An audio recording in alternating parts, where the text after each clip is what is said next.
اعوذ باللہ من الشیطان اللعین الرجیم بسم اللہ الرحمن الرحیم الحمد للہ وکفا وسلام علی عبادہ الذین اصطفیٰ درود بھیجیے محمد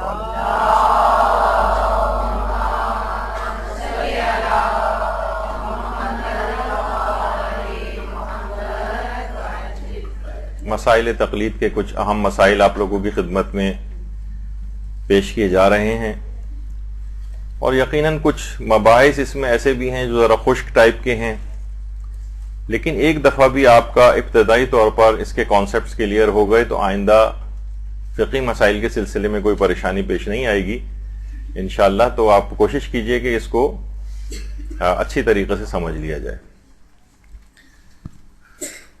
اچھا، اب پچھلی دفعہ یہ بات ہوئی تھی اور یہاں تک اس مسئلے کو اب آگے بڑھانا تھا کہ اگر کوئی شخص تقلید کیے بغیر زندگی کے مختلف اعمال انجام دیتا رہا ہے تو اس کے سابقہ اعمال کا کیا ہوگا، اور دوسرا ایک مسئلہ یہ ہے جو مسئلے جو غلط تقلید سے کیے، ایک تو یہ کہ تقلید ہی نہیں کرتا تھا، اور دوسرا یہ کہ اس نے تقلید کی تھی لیکن غلط تقلید کی تھی، ان شرطوں کے اوپر پوری نہیں اترتی تھی جو ہم نے پچھلے درس کے اندر بیان کی تھی، اور وہ آج سے اب تقلید کرنا چاہ رہا ہے تو اس کے پچھلے اعمال کا کیا ہوگا۔ تو دیکھیے، اس کا حل یہ ہے کہ جس بھی مجتہد کی وہ اب تقلید میں آیا ہے، سابقہ اعمال کو موجودہ مجتہد عالم کے فتاوے سے ملا کر دیکھے گا۔ جس کی وہ اب تقلید میں آیا ہے صحیح طرح سے، وہ دیکھے گا کہ میں نے پچھلے جو اعمال انجام دیے تھے وہ ان کے فتووں کے مطابق تھے یا نہیں۔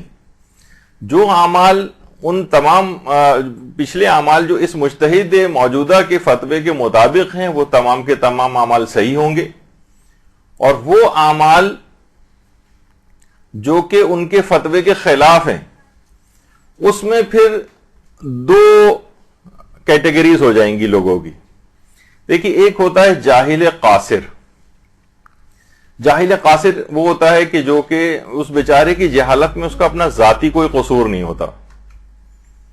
اب وہ ایسی جگہ پر ہے، ایسے گاؤں دیہات کے اندر ہے، ایسے مثلا ملک کے اندر ہے جہاں کسی عالم سے اس کی رسائی نہیں ہے۔ ویسے آج کل اس طرح کے افراد کو ذرا چھوٹ ملنی مشکل ہو گئی ہے، کیونکہ آپ ہر وقت فیس بک کے ذریعے، واٹس ایپ کے ذریعے، فون کال کے ذریعے عالم سے رابطے میں رہ سکتے ہیں، پوچھ سکتے ہیں پوری دنیا میں، آپ بلکہ پیسہ بھی خرچ نہیں کرنا پڑتا، اور کوئی بھی مختلف ذرائع ہیں، فیس بک ہے، اس طرح کی چیزیں جس سے مسائل کو معلوم کیا جا سکتا ہے۔ تو اب جو اس کے باوجود اتنی سہولیات ملنے کے باوجود بھی مسائل کو حاصل نہیں کرتے، وہ جہالت کی دوسری کیٹیگری میں چلے جاتے ہیں، اور اس قسم کے جاہل کو کہتے ہیں جاہل مقصر۔ یعنی ایک ہوتا ہے جاہل قاصر اور ایک ہوتا ہے جاہل مقصر۔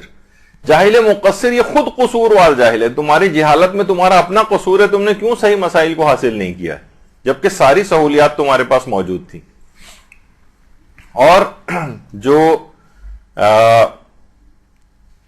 جاہل مقصر ہو اور ایک ہے جاہل قاصر۔ اچھا، اب مجتہد عالم کے فتاوے سے جو اس نے اپنے فتوے چیک کیے ملا کر، تو کچھ مسائل غلط نکلے، پتہ چلا اس نے نمازیں غلط پڑھی ہیں، پتہ چلا اس نے وضو غلط کیے تھے۔ تو اب اگر یہ جاہل قاصر ہے، یعنی خود قصوروار جاہل نہیں ہے، بیچارہ ایسی جگہ پہ تھا کہ جہاں نہیں اس کی رسائی عالموں تک ہوئی، تو وہ مسائل کے جو کہ جن سے کوئی جیسے جو رکنی واجبات رکنی والے جو مسئلے ہیں، مثلا وہ قیام متصل برکوع نہیں کرتا تھا، اب اس کی تفصیل بہت سی خواتین کے لیے شاید یہ نیا مسئلہ ہو، یا مثلا وہ ساری زندگی بغیر تکبیرۃ الاحرام کے نماز پڑھتا رہا، پہلا اللہ اکبر۔ آپ حیران ہوں گے، ایسے بھی لوگ ہوتے ہیں، ایسے کیس خود ہمارے پاس آ چکے ہیں۔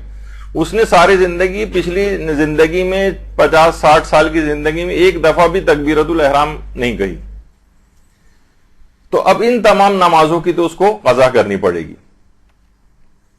تو جاہل قاصر کو واجب رکنی والی اگر کوئی مخالفت ہے تو اس سلسلے میں تو نمازوں کی اور ان اعمال کی قضا کرنی ہے، اور غیر رکنی کے اندر غلطیوں کی چھوٹ مل جاتی ہے۔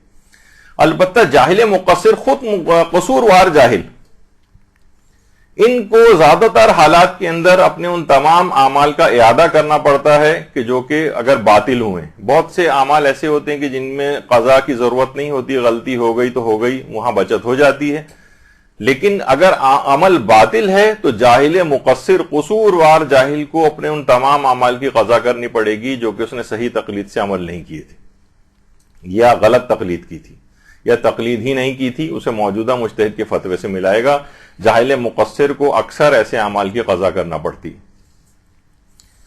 اچھا ایک مسئلہ اس میں یہ آتا ہے, اگر کچھ بھی یاد نہ ہو کہ پچھلے اعمال ہم نے کس طرح سے انجام دیے. بہت سارے افراد ہوتے ہیں ایسے, مثلا وہ کہتے ہیں کہ ہم نے تو 25 سال پہلے حج کیا تھا, اب ہمیں یاد ہی نہیں کہ ہم نے کس طرح سے کیا تھا, اتنی مسائل کا خیال کیا تھا یا نہیں کیا تھا, اتنی باریکیوں کا خیال کیا تھا یا نہیں کیا تھا.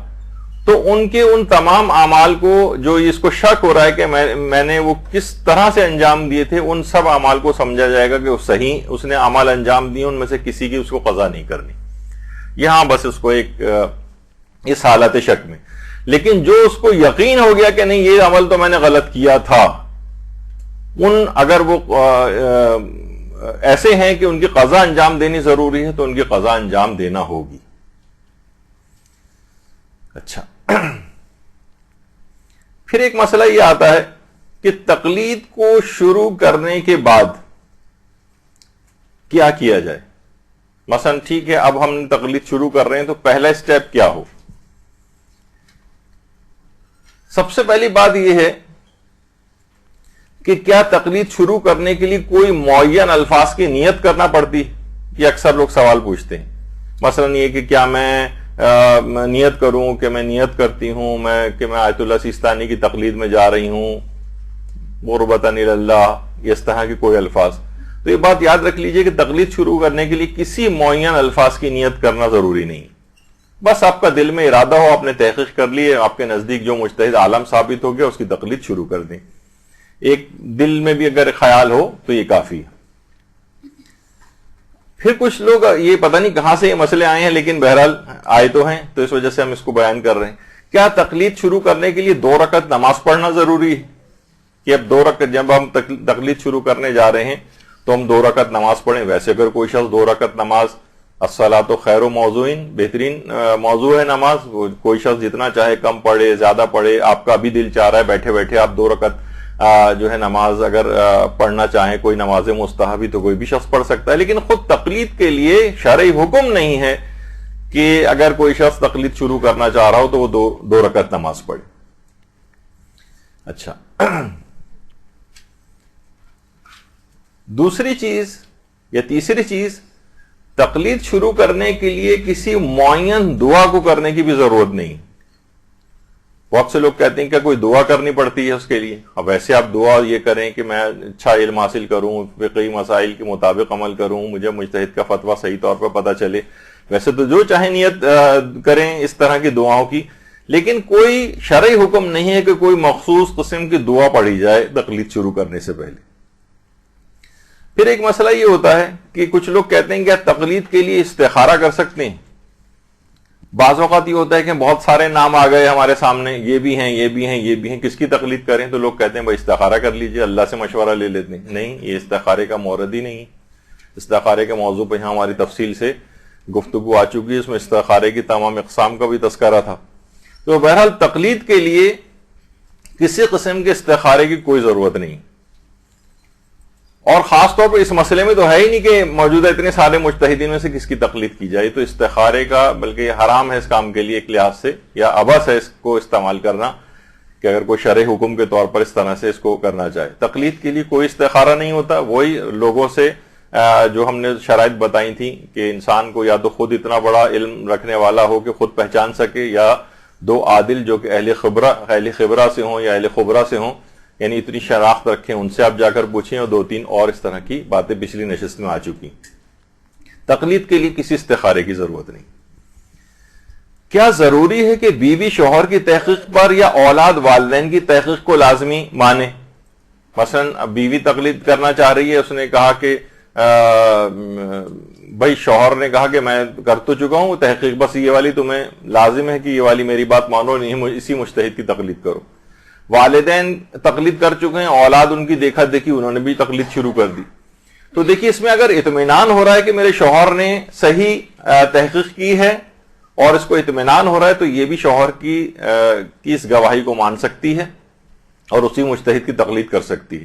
لیکن اسے پتا ہے کہ میرا شوہر جو ہے وہ ادھر ادھر سے کہیں سے سنا کر آ گیا ہے مثلا، اور یا والدین کے اوپر اتنا اعتماد اولاد نہیں کر رہی ہے کہ یہ ان کو اتنا زیادہ علمی ان کا کیلیبر نہیں ہے کہ ہمیں اطمینان نہیں ہو رہا ان کی بات پر، تو ان کی باتوں کو ماننا لازم نہیں ہے. شوہر کے بجائے وہ کسی اور شخص کی تحقیق پر بھی یا ذاتی الگ سے تحقیق کر سکتی ہے بیوی، یا اولاد ذاتی تحقیق کر سکتی ہے الگ سے کہ ہم کس کی تقلید میں جائیں.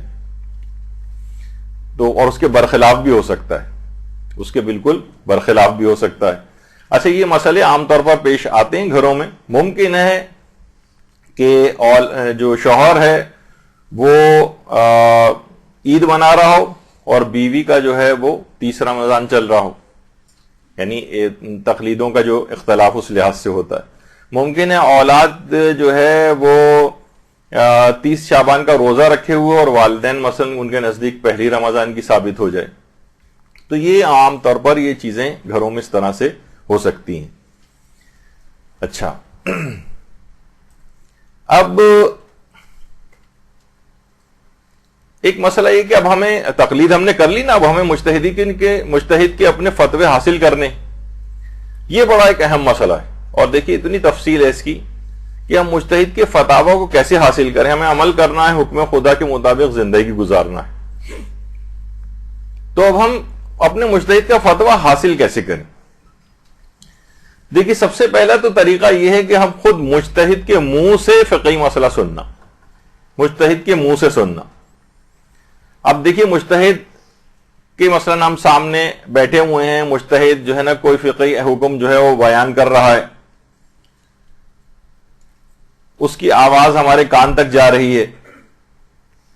اچھا، یا تو آپ خود براہ راست سنیں کہ مجتہد مثلا بیٹھا ہوا ہے، تو کیونکہ ایک مثال کے طور پر، کیونکہ آیت اللہ حافظ بشیر نجفی جو نجف میں ایک مجتہد ہیں، تو اکثر لوگ بہت سارے افراد ان کی بھی تقلید میں ہیں. اب وہ خود جاتے ہیں اور اردو، کیونکہ ظاہر پاکستانی ہیں تو اردو کے اندر سوال و جواب بھی ان سے ہوتے ہیں، تو براہ راست مجتہد کے منہ سے ان کا مقلد سن رہا ہے، یعنی مجتہد کی زبان سے فقہی مسئلہ سننا.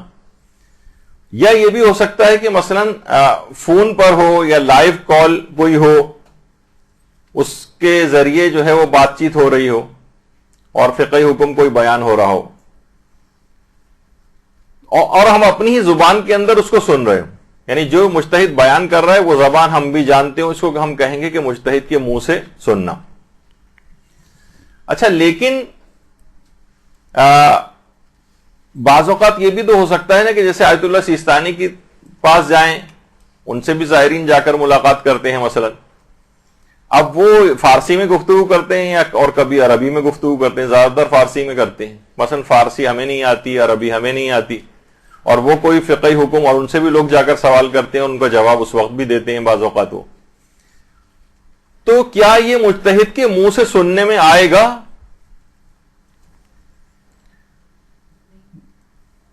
اب دیکھیں آیت اللہ سیستانی ہیں، ان کے پاس بھی لوگ اس طرح سے جاتے ہیں.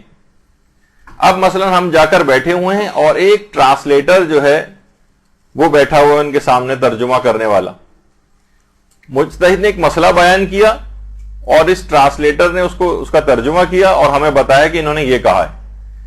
یہ مجتہد کے منہ سے سننے میں نہیں آتا، یہ آئے گا ایک قابل بھروسہ یا مثلا ایک عادل کی گواہی ہے اس پہ، یعنی ایسا بعض اوقات ہوتا ہے وہاں پر. بلکہ اکثر تو ہم نے یہ بھی دیکھا ہے کہ بعض اوقات اگر کوئی ترجمہ کرنے والا وہاں پر موجود بھی ہوتا ہے تو نہ جانے کیا، ویسے کہ ان کو اردو تو نہیں آتی ہے، لیکن بعض اوقات دیکھا گیا ہے کہ انہوں نے تصحیح کی ہے کہ میں نے یہ نہیں کہا بلکہ یہ کہا ہے، تم نے ترجمہ غلط کیا ہے. باقاعدہ ایک دفعہ خود ہمارے ساتھ ہی ہوا تھا کہ آغا نجم الدین طبسی، امام زمانہ علیہ السلام کے اوپر بہت زیادہ ان کا کام ہے، اللہم صلی علی محمد و علی محمد.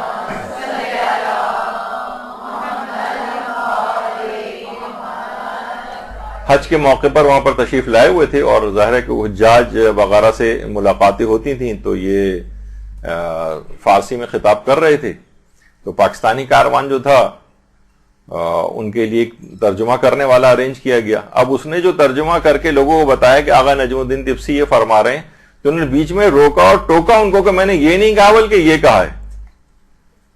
تو بہرحال تو یہ ایک قابل اعتبار شخص میں چلا جائے گا کہ بہرحال وہ جو ترجمہ کر رہا ہے وہ ایک نسبتاً قابل اعتبار آدمی ہے، غلطی اس سے بھی ہو سکتی ہے بہرحال. اچھا، اب ایک بات اور بھی آپ کو یہ دیکھنی پڑتی ہے بعض اوقات کہ مجتہد جو چیز بیان کر رہا ہے وہ فتویٰ ہی ہے یا نصیحت ہے، کیونکہ مجتہد نصیحت بھی کرتا ہے. آپ جاتے ہیں مرجع کے پاس، وہ کچھ باتیں نصیحت کے طور پر کہتے ہیں. مثلا ہو سکتا ہے کہ وہ خواتین سے کہیں کہ بھائی آپ جو ہے چہرے کا بھی حجاب کیا کریں، اگرچہ ان کا فقہی حکم جو ہے فتویٰ دیکھا جائے تو آیت اللہ سیستانی اور موجودہ اکثریت مراجع کی وہ یہی کہتی کہ عورت جو ہے اپنے چہرے کو کھول سکتی. لیکن اگر وہ کہیں کہ نہیں مثلا آپ جو ہے نا چہرے کو بھی چھپائیں، تو وہ ایک نصیحتاً کہہ رہے ہیں، ایک بہتر بات کہہ رہے ہیں، ایک افضل بات کہہ رہے ہیں، احتیاط سے زیادہ قریب بات کہہ رہے ہیں. تو یہ بھی دیکھنا پڑتا ہے بعض اوقات کے نصیحت میں اور فتوے میں بھی آپ کو فرق کیجئے کہ وہاں زائرین کے ساتھ جو خطاب عام طور پہ کرتے ہیں. ممکن ہے اکثر مجتہدین اور مراجع جب ان سے خواتین کے بہترین حجاب کا پوچھا جاتا ہے تو وہ کہتے ہیں کہ کالی چادر سب سے زیادہ مناسب ہے. اب کوئی عورت آ کے کہے کہ بھائی انہوں نے تو کہا کہ کالی چادر ہی پہننی چاہیے اور کالی چادر واجب ہے، اور اس طرح سے بنا کر پیش کرے، تو یہ ایک بہت بڑا اس کے اندر مسئلہ ہے کہ آپ کو مجتہد کے فتوے میں اور اس کی نصیحت کے اندر جو ہے فرق پتہ ہونا چاہیے. اچھا، اب کچھ باتیں دیکھیے اس طرح سے ہیں کہ مجتہد سے منسوب بہت ساری غلط باتیں اور غلط فتوے کوٹ کیے جاتے ہیں. مجتہد کی دیکھیے ہم بات کیا کر رہے ہیں، مجتہد کا فتویٰ کیسے حاصل کیا جائے. جب آپ مجتہد کا فتویٰ حاصل کرنے جاتی ہیں تو بہت سی غلط باتیں ابھی آپ کے سامنے آ جاتی ہیں. مثلا کچھ مثالیں میں آپ کے سامنے پیش کرتا ہوں. تصویریں الٹی سیدھی بنائی جاتی ہیں. مثلا آیت اللہ فوٹو شاپ کے ذریعے آیت اللہ سیستانی کی وہاں امریکی مثلا جو رمز فیلڈ ہے اس کے ساتھ ایک تصویر بنا کے اور انٹرنیٹ کے اوپر کی گئی کہ انہوں نے ان کے ساتھ ملاقات کی، تاکہ جو ہے وہ جو جنگ داعش کے خلاف ہو رہی تھی اور اس کو ان کو لوگوں کو ڈیمورلائز کیا جائے. ظاہر ہے لوگوں کو ہوتا ہے کہ ہم ان کے خلاف جنگ کر رہے ہیں اور انہی کے ساتھ بیٹھے ہوئے ہیں. تو یہ جعلی تصویریں اس طرح سے بہت بنائی جاتی ہیں جو غلط باتیں فتووں کے لحاظ سے بھی ہوتی ہیں، مجتہد کی شخصیت کے اعتبار سے بھی ہوتی ہیں. یہاں تک کہ آیت اللہ سیستانی تو اب پہلے تو کچھ تھا کہ کچھ زائرین سے ملاقات میں ایک تصویر بھی ان کے ساتھ کھنچوا لیتے تھے، لیکن کچھ لوگوں نے اس کا اتنا مس یوز کیا ہے کہ انہوں نے اب کسی بھی شخص کے ساتھ تصویر نہیں کھنچواتی، سوائے کہ بہت خاص کچھ علماء یا کچھ بہت انٹرنیشنل کوئی ایسا ایونٹ ہوتا ہے، کوئی شخصیت ملنے کے لیے آتی ہے، اس کے علاوہ کسی سے نہیں کھنچواتے کیونکہ لوگ اس کو اس طرح سے مس یوز کرتے ہیں. اسی طرح سے مثلا ایک تصویر بنائی جاتی کہ آیت اللہ سیستانی جو درس خارج دے رہے ہیں، انٹرنیٹ کے اوپر بہت ہے، یہ بھی فوٹو شاپ کا کمال ہے. آیت اللہ سیستانی اس وقت کسی بھی جگہ درس خارج نہیں دیتے ہیں، سال سے سیکیورٹی ریزنز ہیں، بہت ساری اور وجوہات ہیں. اور یہ تصویر اصلاً آیت اللہ خوئی کی ہے. آیت اللہ خوئی کی تصویر کو کاٹ کوٹ کے اور اس کو فوٹو شاپ کے ذریعے بالکل اسی جگہ ویسے ہی ایک یہ دیکھیے آیت اللہ خوئی بیٹھے تقریر کر رہے ہیں تو اسی میں ہی آیت اللہ سیستانی کو بٹھا دیا ان کی جگہ پہ، اور جو ہے یہ تاثر دیا کہ اس طرح سے ان کا درس خارج وہاں پر آج کل بھی ہو رہا ہے اور انٹرنیٹ کے اوپر اس طرح سے. تو یہ بہت سی چیزیں اس طرح کی ہیں. اسی طرح سے مثلا آیت اللہ سیستانی کی ایک تصویر ایک اور بھی ہے کہ جناب صدام حسین کے ساتھ جو ہے ان کو لایا گیا ملاقات کے لیے، صدام حسین سے انہوں نے ملاقات کی تھی. یہ آیت اللہ سیستانی کے لحاظ سے کبھی کوئی ملاقات نہیں ہوئی اور ایک فوٹو شاپ کے ذریعے ایک تصویر ایجاد کی گئی ہے. اصلاً بطور ظلم اور زبردستی کے آیت اللہ خوئی کو ایک مرتبہ جو ہے وہ لے جایا گیا تھا، اور جب جنگ وغیرہ ہو رہی تھی اور صدام دباؤ ڈال رہا تھا کہ کسی طریقے سے ایران کو مجبور کیا جائے کہ جو ہے وہ جنگ کو ختم کیا جائے، اور آیت اللہ خوئی نے پھر جو اس کے جوابات وہاں پر دیے تھے اس تصویر کو کاٹ کے آیت اللہ سیستانی لگا دیے گئے اس جگہ پہ. اس طرح سے مثلا ایک اور بھی تصویر آیت اللہ سیستانی کی کہ حرم میں مثلا امیر المومنین جو ہے وہ اس طرح سے گئے ہیں، اور اصلا یہ بھی آیت اللہ باقر الحکیم کی تصویر ہے. آیت اللہ باقر الحکیم کا سمجھے اوپر کا حصہ جو ہے وہ کاٹ کے اس جگہ پہ آیت اللہ سیستانی کا جو ہے وہ لگا دیا گیا. تو اس کی کوئی ضرورت نہیں ہوتی. اس طرح کی جال سازیاں صرف یہ مجھے بتانا اس میں مقصد ہے کہ جال سازیاں انٹرنیٹ پہ بہت ہیں، فتووں کے سلسلے میں بھی ہیں، تصویروں کے سلسلے میں بھی ہیں. تو مجتہدین کے جو فتوے عام طور پر فیس بک اور ادھر ادھر جو اگر وہ اوتھینٹک ذرائع سے نہیں ہیں تو اس پر اتنا آسانی کے ساتھ یقین نہ کیا کریں. یہ بھی بتانا مقصد ہے تاکہ یہ آپ کو رہے. ہاں البتہ یہ والی جو تصویر ہے یہ آیت اللہ سیستانی کی صحیح تصویر ہے, لیکن جو اس سے پہلے والی جو تصاویر ہیں اس لحاظ سے وہ اس تصویر کے اندر جو ہے وہ تصرف کیا گیا ہے.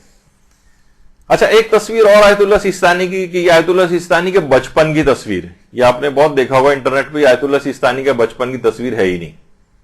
یہ اصلاً آیت اللہ علی حسینی میلانی کی تصویر, جو اس وقت یہ آیت اللہ علی حسینی میلانی یہ موجودہ مجتہدین میں سے ہیں, ماشاءاللہ زندہ ہیں, اور اکثر و بیشتر یوٹیوب وغیرہ پہ ان کے دروس اور بہت بڑی علمی شخصیت ہے. ان کی تصویر ہے اصلاً وہ, اور آیت اللہ سیستانی کے واقعتاً جو تصویر ہے وہ یہ الٹے ہاتھ پہ جو آیت اللہ خوئی کے ساتھ بیٹھے ہوئے نظر آ رہے ہیں, یہ ان کے بچپن کی تصویر. تو یہ بھی اس طرح سے ہو رہا ہے. اچھا, ایک تصویر آیت اللہ سیستانی کی, اب بہت سارے دیکھیے اس کے اندر ہی کہ جناب یہ دیکھیے آیت اللہ سیستانی جو ہے قامہ لگا رہے ہیں. اب جو قامہ زنی کی حمایت کرنے والے افراد ہیں وہ مثلا کہتے ہیں کہ یہ دیکھیے آیت اللہ سیستانی بھی قامہ زنی کر رہے ہیں, یہ بھی غلط ہے. اور پھر بعض اوقات ایک فتویٰ قامہ زنی کے تقریباً واجب ہونے کے لحاظ سے انہوں نے فوٹو شاپ کے ذریعے باقاعدہ ان کا جہاں پر یہ سٹیمپ اور یہ سب کچھ لگتی ہے, اور بیچ میں جتنا جو میٹر ہے وہ سارا کا سارا وہ ہے کہ جو کہ خود سے بنایا ہوا ہے. آیت اللہ سیستانی کا اصلاً اس متعلق کوئی انہوں نے فتویٰ دیا ہی نہیں ہے, وہ ابھی آگے چل کے اس کی تفصیل آئے گی. تو یہ بہت سارے اس کے اندر مسئلے ہیں. اچھا, اب کچھ افراد ایسے ہیں کہ جو کہ اس کے مخالفین ہیں, تو انہوں نے بھی اس سلسلے میں جو ہے سوچا کہ ہم اس پہ کیوں پیچھے رہیں, تو انہوں نے بھی اس طرح کے فتوے جو ہیں جعلی فتوے بنا کر شائع کیے ہیں. انگریزی کے اندر ہیں بہت سے فتوے, تو یہ جعلی فتووں کا بھی آپ کو دیکھنا پڑے گا کہ کہیں بھی لکھا ہوا اور دست اور صرف مہر وغیرہ بھی لگی ہوئی ہے, تو یہ بھی فوٹو شاپ کا کمال ہو سکتے ہیں. تو حمایت والے بھی مخالفین دونوں نے جعلی چیزیں بنائی ہوئی. اچھا, اسی وجہ سے تو اب بہت ساری انٹرنیٹ سائٹس ایسی ہیں کہ جس میں ہم مجتہد کے فتوے ہمیں نظر آتے ہیں. تو آیت اللہ سیستانی نے یہی بات, اس کے لیے باقاعدہ ان کو فتویٰ دینا پڑا کہ میری صرف ایک ہی سائٹ ہے جو کہ اوتھینٹک ہے, اور وہ sistani.org ہے, یعنی باقاعدہ ان کے مکتب کی طرف سے. اس میں بھی کچھ مسائل ہیں, ابھی آگے چل کے ان کا بھی ذکر آئے گا. اس کے اندر بھی کچھ باتیں ایسی ہیں کہ کوئی واضح کوئی غلطی اگر اس کے اندر ہو, تو جیسے یہ بھی آیت اللہ سیستانی سے باقاعدہ پوچھا گیا ہے سوال و جواب میں کہ بہت سارے صفحات ایسے ہیں کہ جو کہ فیس بک پہ ہیں, ٹویٹر پہ ہیں, انسٹاگرام پہ ہیں, ٹیلی گرام پہ ہیں, تو آپ کیا ان کی تائید کرتے ہیں؟ تو دفتر آیت اللہ سیستانی کی طرف سے یہی جواب آیا کہ سوائے sistani.org کے ہمارا کسی جگہ پہ کوئی بھی اس طرح کا اکاؤنٹ نہیں ہے, نہ کوئی سائٹ ہے. صرف اس کو مورد اعتبار یا مورد تائید جو ہے صرف یہی والی ایک سائٹ ہے. اس کے اندر بھی اگرچہ کچھ مسئلے ہیں وہ بھی آگے چل کر آنے والے ہیں, لیکن اس کے علاوہ کوئی بھی آفیشل نہیں ہے جس سے ہم مجتہد سے فتویٰ حاصل کریں گے. ہم نے فلاں سائٹ کے اوپر رجوع کیا تھا, مثلا ایک سائٹ ہے, میں ویسے بتاؤں ضرور نہیں کہ وہاں سے ہر جواب غلط آتا ہو, لیکن اس کو اون نہیں کیا جاتا. مثلا najaf.org ایک سائٹ ہے, لندن سے رن ہوتی ہے اور ان کے داماد اس کو جو ہے وہ رن کرتے ہیں, لیکن بہرحال وہ ان کی آفیشیل سائٹ نہیں ہے. وہاں سے جو جواب آئے گا اس کو یہ نہیں سمجھا جائے گا کہ آیت اللہ سیستانی کے دفتر کا جواب ہے یا آیت اللہ سیستانی کی طرف سے. ہاں, مطابق فتویٰ ہو سکتا ہے ان کے, اور وہاں پہ بھی بہرحال علماء جواب دے رہے ہیں, لیکن میں اس لحاظ سے کہہ رہا ہوں آتھینٹسٹی سائٹ کے اعتبار سے. تو مجتہد کے فتاوے کیسے حاصل کیے جائیں, اس کے اندر ایک ہے کہ سائٹ کا بھی آپ کو صحیح طور پہ پتا ہونا چاہیے کہ کون سی ان کی آفیشیل ہے. اچھا, سوائے اس کے کہ اس جو وہاں سے اگر خود آفیشیل سائٹ سے بھی آپ کو کوئی جواب مل آ رہا ہے وہاں سے, تو بعض اوقات ہوتا یہ ہے کہ سوال کو اس طور پر نہیں سمجھا گیا ہوتا, یا آپ نے صحیح کنوے نہیں کیا ہوتا, یا وہ اس کو انہوں نے اس طرح سے نہیں سمجھا ہے جیسے آپ سمجھانا چاہ رہی تھیں, یا جو جواب وہاں سے آیا ہے وہ مبہم ہے, یعنی ایک اصولی ٹائپ کا جواب دے دیا گیا جو آپ کے مسئلے سے براہ راست مطابقت نہیں رکھتا. اور بعض اوقات وہاں سے جواب آنے میں, بعض اوقات, ہر دفعہ نہیں کہ آپ اس کو کہیں گے بالکل ناقابل اعتبار بات ہو جائے, بعض اوقات مسائل کے جواب آنے میں غلطیاں بھی ہو جاتی ہیں. انسان ہے, دوسرا جو لکھ رہا ہے اس سے بھی غلطی ہو سکتی ہے, واجب نہیں ہے کہ واجب ہے کر دیا, نہیں اس میں سے غائب ہو گیا مثلا.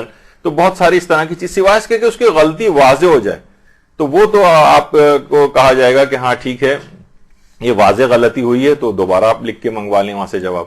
لیکن اگر وہاں سے کوئی جواب آتا ہے ان کی آفیشیل سائٹ سے تو مختصر طور پر تو یہی کہا جا سکتا ہے کہ اس کو آپ آتھینٹک مانیں گے, سوائے اس کے کہ غلطی واضح طور پر پتہ چل جائے کہ ہاں یہ بہت بڑی غلطی یہاں سے ہوئی. اچھا, اب خاص طور پر زائرین نے, جو بھی زائرین اتنی بڑی تعداد میں جاتے ہیں اور اکثر ملاقات بھی ہوتی ہے ان کی, اتنی بڑی تعداد میں زائرین نے وہاں سے آ کر کہ آیت اللہ سیستانی نے یہ کہا, اتنی غلط غلط باتیں مشہور کی کہ اگر وہی آپ کے سامنے پیش کریں تو کئی نشستیں اس کے اوپر ہو جائیں کہ لوگ کہتے ہیں ہم خود سن کر آئے ہیں, ہمارے سامنے کہا ہے, ہم خود گواہ ہیں, اور بالکل اس کے برخلاف بات ہوتی. یا وہ سینہ بسینہ چلتی ہے, مثلا کوئی شخص مل کر آیا, اس نے کہا, اس نے آپ کو بتایا, آپ نے کسی کو تیسرا چوتھا پانچواں دسواں, تو کیا سے کیا بات ہو چکی ہوتی. اس وجہ سے آیت اللہ سیستانی نے باقاعدہ فتویٰ جاری کرنا پڑا کہ زائرین کی جو تعداد یہاں پر آتی ہے, آیت اللہ سیستانی سے آ کر ملاقات کرتی ہے, تو وہ جب تک کہ ان جو باتیں ان سے منسوب کی جاتی ہیں کہ انہوں نے یہ فرمایا تھا, جب تک اگر بتائید دفتر معظم لہو نہ رسیدہ باشد, جب تک کہ دفتر کی طرف سے ان باتوں کی تائید نہ ہو, فاقد اعتبار بود و قابل اعتماد نیست, وہ ان پہ ہرگز اعتبار نہ کیا جائے, وہ قابل اعتبار نہیں ہے جب تک کہ دفتر کی طرف سے اس کی تائید نہ ہو. یہ بہت چیزیں مشہور کی گئیں, اور بعض اوقات کچھ اہل علم افراد کی طرف سے بھی ہو جاتا ہے. اب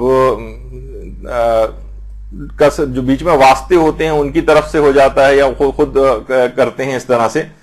مثلا میں ویسے کہہ دوں کہ آپس میں ہمارے مراجع کے انتہائی بہترین تعلقات ہیں, خاص طور پر دہشت گردی کے خلاف جنگ کے اندر کس طرح سے ہمکاری رہبر معظم آیت اللہ سیستانی ایران عراق وغیرہ کے اندر کس طرح رہی ہے, اور بہترین آپس میں تعلقات ہیں. خط و کتابت ان کی آپس میں ہوتی ہے, اور وہ خط و کتابت بھی انٹرنیٹ وغیرہ کے اوپر اکثر موجود ہوتی ہے, بڑے اچھے تعلقات ہیں. لیکن مثلا ایک بات مشہور کی گئی جو بظاہر تو بات اچھی لگتی ہے, لیکن دیکھیے کوئی اچھی بات آپ خود سے منسوب جعلی طور پر تو نہیں کر سکتے. مثلا آپ کوئی بہت ہی اچھی بات, کسی مفکر کا قول آپ کہیں کہ کتنی اچھی بات اس میں کہی گئی ہے, تو امیر المومنین نے یہ فرمایا, مثلا یہ تو نہیں کر سکتے نا آپ. اچھی بات کوئی ہو جب تک کہیں نہ ہو آپ کیسے کہہ سکتے ہیں. مثلا آیت اللہ سیستانی سے یہ بات منسوب ہوئی کہ انہوں نے کہا کہ اگر رہبر کے سر کا ایک بال بھی کم ہوا تو ہم مجتہدین کے سروں سے امامے گر جائیں گے. مثلا ایک بات بہت مشہور ہوئی, دفتر سے رابطہ کیا گیا, انہوں نے کہا نہیں ہم نے تو اس قسم کی کوئی بات نہیں کہی. یہ نہیں کہ, تو یہ چیزیں مشہور کی جاتی ہیں بعض اوقات. تو یہ آپ کو یہ دیکھنا پڑے گا کہ جو باتیں اس طرح کی ہو رہی ہیں اس کو مجتہد کا فتویٰ یا اس طرح کی چیز نہ سمجھا جائے. اور زائرین, آپ شروع میں آپ دیکھیں کہ اس فتوے کے اندر ہی لکھے کہ بعض زائرین جو کہ ان سے ملاقات کے, ان کے دیدار کے لیے آتے ہیں, وہ یہ باتیں اس طرح سے نشر کرتے ہیں. تو جب تک دفتر کی طرف سے اس بات کی تائید نہ ہو ان کو صحیح نہ سمجھا جائے. اتنی باتیں اس طرح کی ہیں کہ بے شمار باتیں.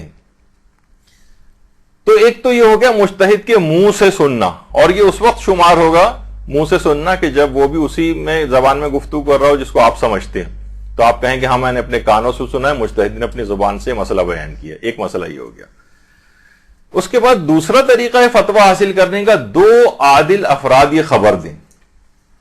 دو عادل افراد, دو عادل یہ خبر دیں کہ مجتہد نے ہمارے سامنے یہ بیان کیا ہے.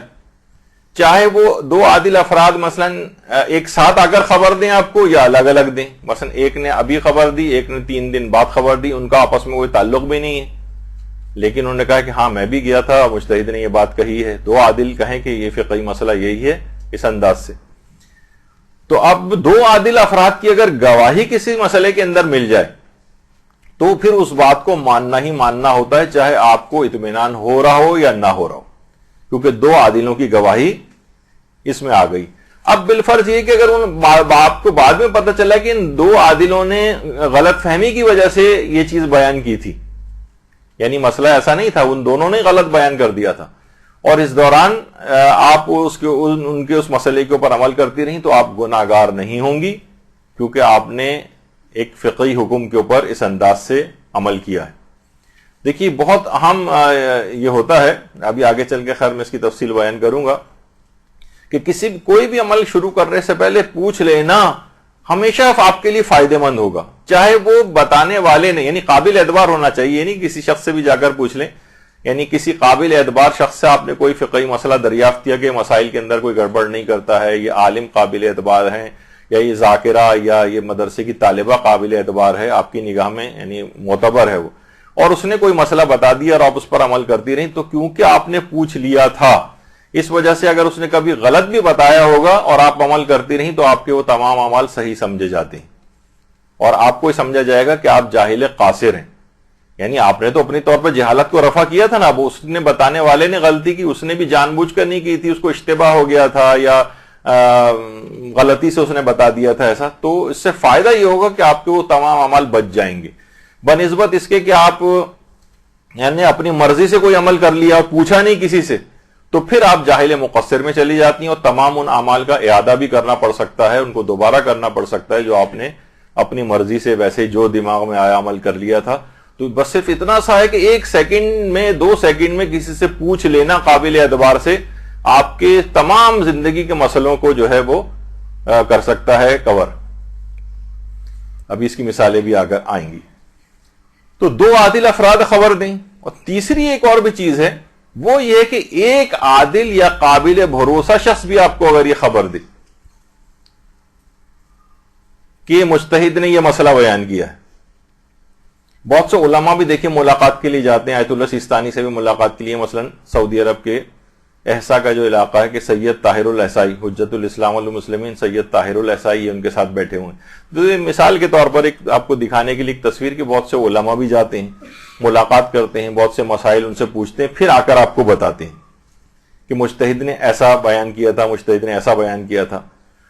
تو وہ اگر عادل ہے یا عادل نہیں بھی ہے لیکن قابل بھروسہ ہے، مثلا کوئی زائر ہے یا زائرہ ہے وہ وہاں پر گئی ہے، بظاہر وہ عدالت کی تمام شرائط پہ پورے نہیں اترتے جو کہ ہم اس سے پہلے بیان کر چکے، مثلا ممکن ہے کہ کوئی شخص داڑھی منڈا ہوا ہو اور وہ کہے کہ ہاں میں زیارت پہ گیا تھا، یہ مسئلہ ان سے پوچھا گیا تھا، انہوں نے یہ جواب دیا تھا، آپ کو پتہ ہے کہ ٹھیک ہے یہ والی ان کے اندر کمی ہے کہ داڑھی نہیں رکھی انہوں نے، لیکن یہ کہ بہرحال یہ جھوٹ نہیں بولتے، یا کم سے کم اس فقہی مسئلے کو بیان کرنے میں یہ غلطی نہیں کر سکتے، یہ جھوٹے آدمی نہیں ہیں، تو قابل اعتبار ہیں، تو قابل اعتبار شخص کی بات سے بھی فتویٰ جو ہے وہ ثابت ہوتا ہے۔ ممکن ہے کہ کوئی زائرہ اس طرح سے وہاں پر گئی ہو اور جس کا پردہ صحیح نہ ہو یا عام زندگی میں اچھا پردہ نہ کرتی ہو وہ، اور وہ آ کر آپ کو یہ بتائے کہ ہمارے سامنے مثلا یہ مسئلہ ڈسکس ہوا تھا اور انہوں نے یہ جواب دیا تھا، تو اگر وہ قابل اعتبار ہے آپ کے نزدیک، اگرچہ وہ عادل نہیں ہے لیکن پھر بھی اس کی بات کو قبول کر لیا جائے گا فقہی اعتبار سے۔ ہاں اس کو قابل اعتبار البتہ ہونا چاہیے، ایسا نہ ہو کہ آپ کی نگاہ میں بھی وہ ناقابل اعتبار ہو، پھر اس کی بات کو نہیں لیا جائے گا اور فتویٰ اس سے ثابت نہیں ہوگا۔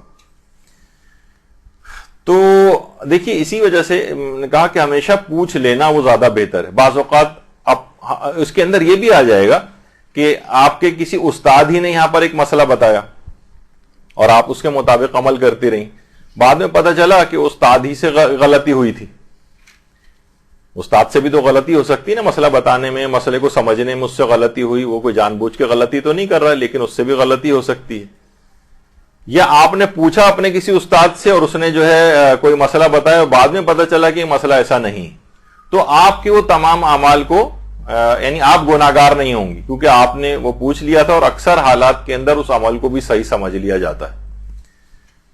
تو یہ پوچھنے کا بہت فائدہ ہوتا ہے، بعض اوقات ایک معمولی سی دیر کا پوچھ لینا چند سیکنڈ کا بہت بڑے مسئلوں سے نجات دلا سکتا ہے۔ مثلا آیت اللہ خوئی سے، آیت اللہ خوئی کا ایک نظریہ تھا،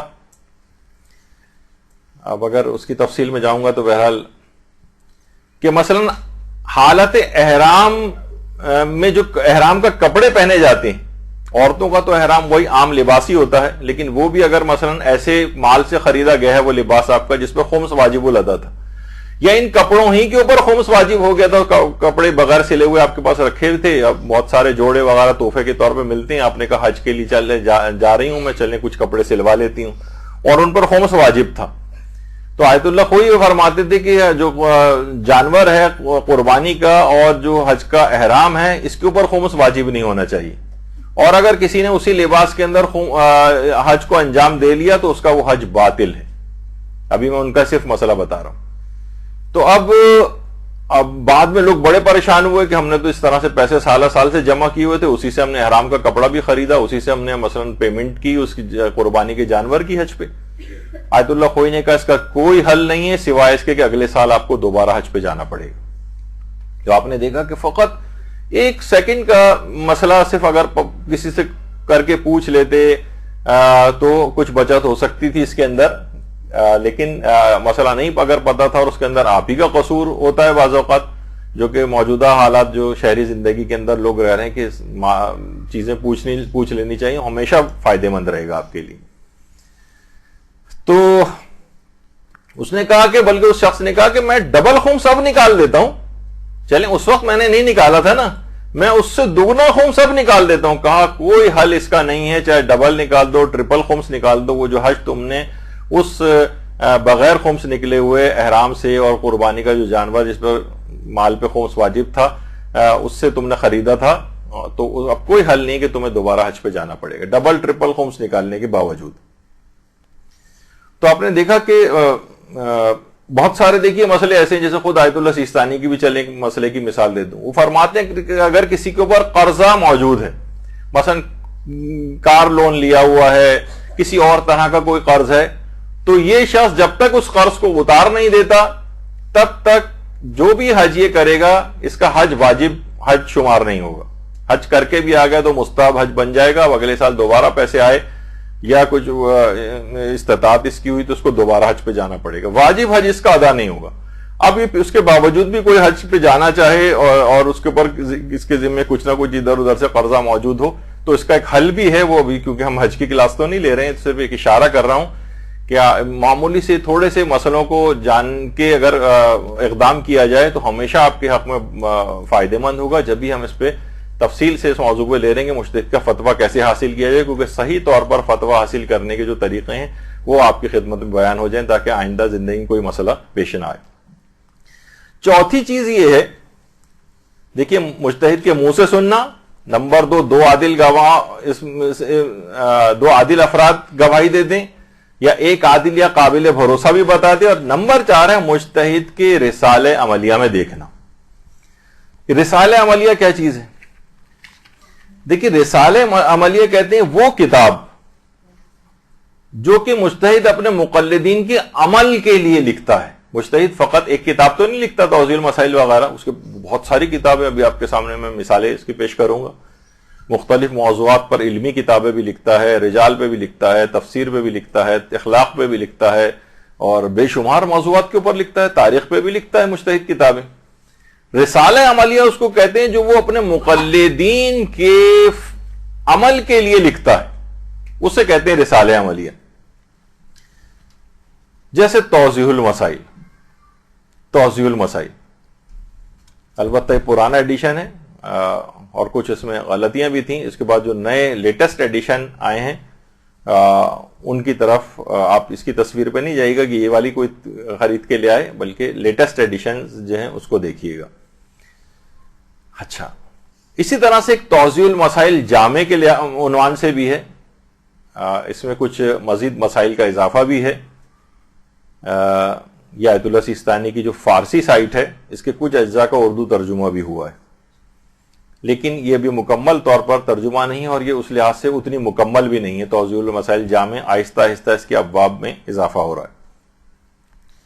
دیکھیے اچھا، اب یہ جو توضیح المسائل ہے یہ بعض اوقات بہت سارے مجتہدین کی ایک کمبائنڈ ٹائپ کی توضیح المسائل بھی اردو میں تو اب تک موجود نہیں ہے، لیکن فارسی میں 10 مجتہدین کی ایک ساتھ، تو کوئی ایک مثلا توضیح المسائل جیسا امام خمینی کی توضیح المسائل ہے تو ان کی اصل توضیح المسائل ہوتی ہے اور یعنی اصل کتاب اس کو قرار دیا جاتا ہے، اور اس کے بعد جس مجتہد کا جو اختلاف ہوتا ہے وہ نیچے اختلافی نوٹ اپنا لکھ دیتا ہے. تو اس طرح سے مجتہدین کے تقریباً 8 مجتہدین، 10 مجتہدین، 5 مجتہدین، ان کی توضیح المسائل اس طرح سے بھی آ جاتی ہے تاکہ ان سب کے فتوے ایک ہی جگہ پہ آپ کو مل جائیں، سارے لوگ اسی کو اٹھا کے دیکھ لیں اچھا یہاں پر ہمارے مجتہد کا یہ اختلاف ہے. تو یہ بھی توضیح المسائل ہے اس طرح سے جس میں حاشیے ہوتے ہیں. اچھا، اب کچھ تو کتابیں مجتہد جیسے آیت اللہ سیستانی کی کچھ کتابیں ہیں، کچھ تقریرات ہیں. اچھا، کچھ ہوتی ہیں استدلالی کتابیں. اب آپ دیکھیں کہ یہ تقریباً یہ ان کی آفیشیل سائٹ کے اوپر آیت اللہ سیستانی کی تقریباً یہ کتنی کتابیں بنی، تقریباً 37 کتابیں ہیں. اچھا، اب اس کے اندر کچھ ان کی اپنی ذاتی لکھی ہوئی ہیں، کچھ ان کے شاگردوں نے ان کی تقاریر کو جمع کیا ہے. یعنی آیت اللہ سیستانی جو درس وغیرہ دیتے ہیں ان کے، اور وہ شاگرد بھی خود مجتہد ہوتے ہیں یا قریب الاجتہاد ہوتے ہیں، وہ بھی اوتھینٹک بات ہوتی. لیکن اگر کوئی کہے کہ ان کتابوں کو اگر کوئی پڑھنے لگے تو استدلالی جو کتابیں ہیں مجتہدین کی، وہ آپ کے عمل کے لیے نہیں ہے. اس کے اندر اگر کوئی مسئلہ لکھا ہوا بھی نظر آ جائے آپ اس پر عمل نہیں کر سکتی. یہ بات یہ بہت اہم ہے. یہ بات یہ اکثر لوگوں کو بعض صاحبان علم بھی اس دھوکے کے اندر پڑ جاتے ہیں. بعض اوقات نظر آتا ہے کہ یہ استدلالی کتاب کو پڑھ کر جو ہے وہ اس کا جواب دے رہے ہیں. ابھی میں اس کی، کیونکہ دیکھیے مجتہد کی فقط یہ تو نہیں، میں نے کہا وہ اخلاق پہ بھی کتابیں لکھتا ہے، فقہ پہ بھی لکھتا ہے، تفسیر کے اوپر بھی لکھتا ہے، علم اصول فقہ کے اوپر بھی لکھتا ہے. اس کے اندر بہت سی بحثوں کو اٹھاتا ہے، بحثوں کے مختلف نظریات کو بیان کرتا ہے. آپ نے کہا دیکھیں یہ ہمارا آیت اللہ سیستانی تو یہ فرما رہے ہیں اور اتنا زور دے کے فرما رہے ہیں، تو پتہ چلا کہ ان کا وہ مسئلہ عمل کے لیے نہیں ہے. یہ بڑی دقیق بات ہے، وہ عمل کے لیے نہیں ہوتا، وہ بحث کے اندر کوئی مسئلہ انہوں نے اس طرح سے اٹھایا ہوتا ہے. اور بعض اوقات اس کی حمایت میں مجتہد دلائل بھی دے رہا ہوتا ہے، تب بھی اس کی اس بات پر عمل نہیں کر سکتے. ابھی میں اس کی مثالیں بھی دوں گا. اسی طریقے سے مثلا امام خمینی کی جیسے چہل حدیث ہے، اردو ترجمہ بھی اس کا ہو چکا ہے، اس میں مختلف گناہوں کی بات ہو رہی ہے. اب مثلا آیت اللہ خمینی، اس کے اندر امام خمینی مثلا یہ والا نظریہ بیان کر رہے ہیں اور بہت مذمت کر رہے ہیں عجب کی. دیکھیے ایک ہوتا ہے عجب اور ایک ہوتا ہے تکبر. تکبر کہتے ہیں ایسا غرور کہ جو اعضاء و جوارح سے بھی ظاہر ہو، دل کے اندر بھی ہو اور اتنا زیادہ ہو گیا ہو کہ وہ اعضاء و جوارح سے ظاہر ہو رہا ہو. عجب کے اندر یہ ہوتا ہے کہ انسان اپنی عبادت کے اوپر فخر محسوس کرے لیکن دوسرے کو کوئی حقیر نہیں سمجھ رہا ہے، خود ہی بخود اپنی عبادت پہ فخر کر رہا ہے. اس کو عجب کہتے ہیں.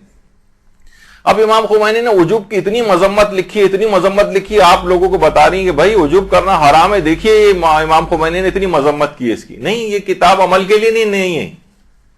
چہل حدیث یعنی اخلاقیات کے اعتبار سے اپنے آپ کو، یہ فقہی مسائل کی کتاب نہیں. اگر امام خمینی سے آپ پوچھیں گے فقہی طور پر آپ بتائیں کہ عجب کرنا حرام ہے، وہ کہیں گے نہیں حرام نہیں. وہ کہیں گے پھر آپ نے اپنی اس کے اندر اخلاقیات کے اندر کی جو کتاب ہے اس کے اندر تو آپ نے بڑی مذمت کی ہے اس کی. وہ کہیں گے مذمت کرنا ایک الگ چیز ہوتی ہے، لیکن فقہی اعتبار سے حرام قرار دینا ایک الگ چیز ہے.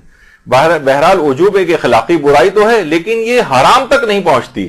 اس سے اپنے آپ کو پیچھا چھوڑانا ہے، بچانا ہے. جیسے ڈاکٹر حضرات مثلا کہیں گے دیکھیے آپ کے لیے چربی کھانا، چکنائی کھانا، نمک کھانا اور فلاں چیز کھانا یا گوشت زیادہ کھانا ہے آپ کے لیے نقصان دہ. ایک نصیحت کر رہا ہوتا ہے کہ آگے چل کے نقصان پہنچے گا، لیکن آپ کہیں نہیں حرام قرار دیا جا رہا ہے. تو یہ بعض اوقات اس طرح سے مسئلہ نہیں ہوتا. تو اکثر لوگ ان کی اس طرح کی کتابیں پڑھ کے اس کو فقہی مسئلہ اس کو فقہی مسئلہ سمجھنے لگتے ہیں. تو مجتہد کے فتاوے کیسے حاصل کیے جائیں؟ تو آپ کو فتویٰ استدلالی کتاب میں اس کی اخلاقیات پر موضوع پر جو کتاب ہے اس کے لحاظ سے آپ کو نہیں لینا ہے، وہ اس کی رسالہ عملیہ ہی کو لینا ہے.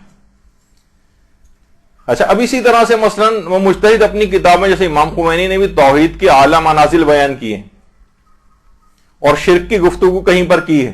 مثلا کسی بھی جگہ یہاں تک گفتگو ہو رہی کہ جناب وَمِنَ الشِّرْكِ أَن يَقُولَ الرَّجُلُ لَوْلَا فُلَانٌ لَّهَلَكْتُ لَوْلَا فُلَانٌ لَّأَصَبْتُ كَذَا وَكَذَا لَوْلَا فُلَانٌ لَّضَاعَ أَهْلِي وَمَالِي. مثلا حدیث اس کے اندر آ رہی ہے کہ شرک کے اندر یہ چیز بھی شامل ہے کہ کوئی شخص یہ کہے لَوْلَا فُلَانٌ لَّهَلَكْتُ، ارے وہ شخص اگر نہ ہوتا تو میں تو بالکل مارا جاتا، اس نے مجھے آ کر بچا لیا. اب آپ کہیں گے یہ تو ہم عام طور پر زندگی میں کہتے ہیں، اور روایت کے اندر امام بھی فرما رہے ہیں کہ شرک میں یہ بھی شامل ہے. لولا فلان اللہ سب تو قضا و قضا، اگر وہ شخص نہ ہوتا تو مجھ پر وہ مصیبت نازل ہو جاتی، وہ مصیبت نازل ہو جاتی. اب یہ اخلاقیات کی کتاب ہے، اس سے آپ کہیں گے یہ شخص شرک کیا ہے کیونکہ امام فرما رہے ہیں شرک کیا ہے. امام خمینی نے اپنی کتاب میں لکھا ہے کہ یہ چیز بھی شرک میں شامل ہے، تو اس کا مطلب شخص مشرک ہے. مشرک جو شخص کافر ہوتا ہے وہ مرتد ہو جاتا ہے، اس کی بیوی اس کو چھوڑ دے اور میراث بھی اس کو جو نہیں ملے گی اور اس پہ کفر کے احکامات جاری کر دیں. نہیں، یہ نہیں ہوگا، یہ عمل کے لیے کتاب نہیں. فقہی احکام کے عمل کے لیے. یہ اخلاقیات کے اعتبار سے کہ اپنے آپ کو ان چیزوں کے اندر آپ کو بچانا چاہیے اپنے آپ کو. تو یہ فقہی مسئلے کی کتاب نہیں ہے. مجتہد کا فتویٰ کہاں سے حاصل کریں؟ یہ اس کی اخلاقیات کی کتاب سے حاصل نہیں کر سکتے, یہ اس کی درس خارج سے حاصل نہیں کر سکتے, رسالہ عملیہ سے حاصل کرنا پڑے گا. مثلا غیبت کے موضوع پر جتنی آپ کریں, آپ اس کی تفصیل میں جائیں گے, آپ کو لگے گا کہ ایک لفظ بھی کسی کے خلاف منہ سے نہیں نکال سکا. آپ نے کہا بس غیبت مطلقاً حرام ہے, جبکہ کتنے ہی موارد ایسے ہیں کہ جس کے اندر جب رسالہ عملیہ آپ دیکھیں گے تو اس میں کہا جاتا ہے کہ جناب یہ 6, 7, 8 یا اس سے کچھ زیادہ موارد بھی بعض اوقات ہو سکتے ہیں جہاں غیبت کرنے کی اجازت ہے. آپ نے تو صرف ان کی کتاب پڑھی اخلاقیات پر مبنی, اس میں انہوں نے ہر شخص کی, حتیٰ کہ مثلا جب آپ ان کی فقہی کتاب اٹھا کے دیکھیں گے اس میں لکھا ہوگا کہ مثلا کافر کی غیبت جائز ہے. ممکن ہے کہ آپ کا مجتہد یہ کہے کہ غیر مومن کی بھی جائز ہے مثلا. تو لیکن کیا ہے کہ وہ جب ان کی اخلاقیات کی کتابیں پڑھیں گی آپ تو وہ کہے گا نہیں کسی کی بھی خلاف زبان استعمال نہ کرو. تو آپ کہیں گے کہ اس کا مطلب کسی کے خلاف, حتیٰ کہ مثلا جو ہے وہ امریکی صدر کے خلاف بھی کچھ کہنا جو یہ بھی غیبت میں ہو جائے گا, اور داعش کے خلاف کہنا بھی غیبت میں ہو جائے گا. نہیں. تو اب یہ چیزیں ایسی ہیں کہ لوگ, یہ فقہی مسائل کی کتابیں نہیں ہیں, یہ رسالہ عملیہ نہیں ہیں, یہ اخلاقیات کی کتابیں. اچھا, اسی طریقے سے مثلا آیت اللہ خوئی, ساتھ میں ان کے آیت اللہ سیستانی بیٹھے ہوئے جب آیت اللہ خوئی حیات تھے, تو ان کی جو تقاریر ہیں ان کے شاگردوں نے جمع کی ہیں, اس میں بہت سے اہل علم افراد ہیں. مثلا جو ہے وہ تنقیف شرح عروۃ الوثقی, یہ آیت اللہ خوئی کے جو استدلال درس خارج جو دیتے تھے, یہ تمام بحثیں جیسے کہا جاتا ہے کہ آیت اللہ شیخ اسحاق فیاض, یہ آیت اللہ خوئی کے جتنے بھی درس خارج ہوتے تھے اسے صرف بیٹھ کر سنتے تھے, صرف جیسے ابھی آپ سن رہی ہیں, اور اس کے بعد اپنے گھر آ کر حرف بحرف پورے کا پورا درس خارج جو ہے وہ لکھ کے آیت اللہ خوئی کو چیک کراتے تھے. وہ بھی حیران ہو جاتے تھے کہ ایک لفظ کی سر منہ غلطی نہیں ہوتی. اللہم صلی علی محمد وعلی محمد.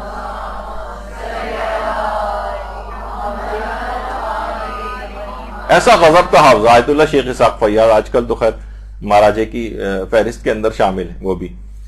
تو یہ آیت اللہ خوئی کی مثلا درس خارج کی کتاب ہے, یا مستند کے نام سے جو ہے یہ ان کے کسی اور شاگرد نے جو ہے جمع کی ہیں, المبانی کے نام سے جو ہے, یہ سب درس خارج کی کتابیں آیت اللہ خوئی کی تقاریر ابحاث ہیں, جو بحثیں وہ کرتے تھے, ایک ایک مسئلے کو ثابت کرتے تھے صرف سننے کے بعد اس کو پورا, اور یہ اوتھینٹک اور سارے علماء ہیں. لیکن اس کے باوجود مثلا ایک میں مثال بیان کر دوں, یہ مصباح الفقہاء ہے. اچھا, اب اس کے اندر کیا ہے کہ مثلا لوگوں نے اس سے عاشورے کا مثلا روزے کا ایک مسئلہ ہے, چلیں وہ بھی میں اس کو بیان کر دوں کہ آیت اللہ خوئی کا یہ مسئلہ مشہور کیا جاتا ہے کہ نہیں دیکھیے آیت اللہ خوئی جو تھے انہوں نے اپنی ان کی جو اس طرح کی جو استدلالی کتب فقہ ہیں اس کے اندر ایسا لگ رہا ہے کہ جیسے آیت اللہ خوئی کہہ رہے ہوں کہ عاشورے کا روزہ مستحب ہے,